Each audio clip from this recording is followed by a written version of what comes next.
Day 164, 2023, I had another great day. At night, I was particularly busy. While I was cooking, I was also attending my pronunciation programs group conversation.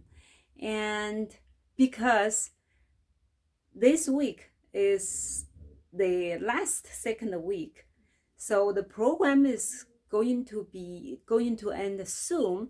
I try to participate as much as I could. So I was able to meet with one of the students from the program and who is from Georgia, the country. And she has been in the United States for 5 years, but she only started learning English 3 years ago. She was able to understand me, and I was able to understand her. I was very impressed by her English level. However, she was not sure, and she seemed to trust me, wanted to ask my opinion about her English. I provided as much support and encouragement as possible and assurance as possible, and she really appreciated that. At the same time, I also provided some constructive suggestions where she could practice her English. Of course, I couldn't leave my Toastmasters Club out, so I shared my Toastmasters Club experience, and she was very interested in checking our club out.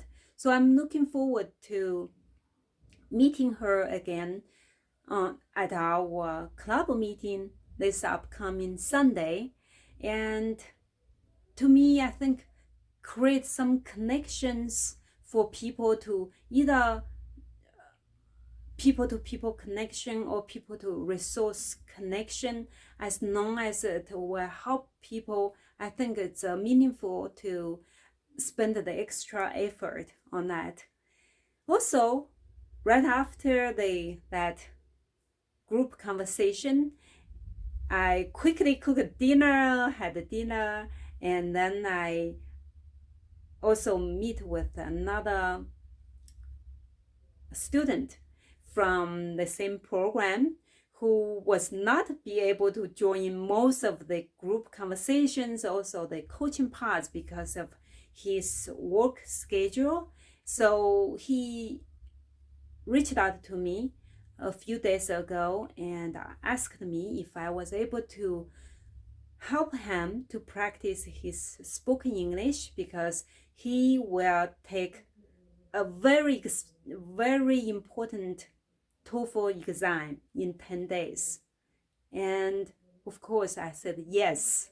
And I feel if my help can really help him to pass that exam, I think that's a very meaningful thing to do. And so prior to setting up the meetings to help him to practice his spoken English, I did some Google search to see what kind of TOEFL questions would be, because I didn't have that experience. I went to ESL, and then I went to college composition, English composition classes. Then I went to college. I passed the math and those tests. So I didn't do the TOEFL exam.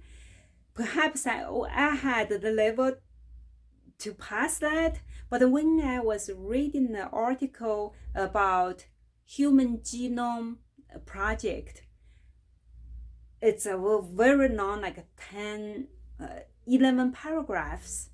After that, you needed to answer 5 questions. And I thought it was quite advanced, quite difficult. So I really have a lot of respect to this student. And so tonight I was able to meet with him and practice a little bit of spoken English, and I corrected his pronunciation in some of the obvious ones. I hope my help will really make a big difference, and based on him, he was very, very appreciative, and I'm going to meet with him maybe a couple more times before his exam. Anyway, it's all about learning and sharing and supporting others, and that's entirely my passion. I feel if everyone can share their knowledge and can support the people they are in need, who support the people who are in need, I think the world would be a much more beautiful place. Even though I think it's already very, very beautiful.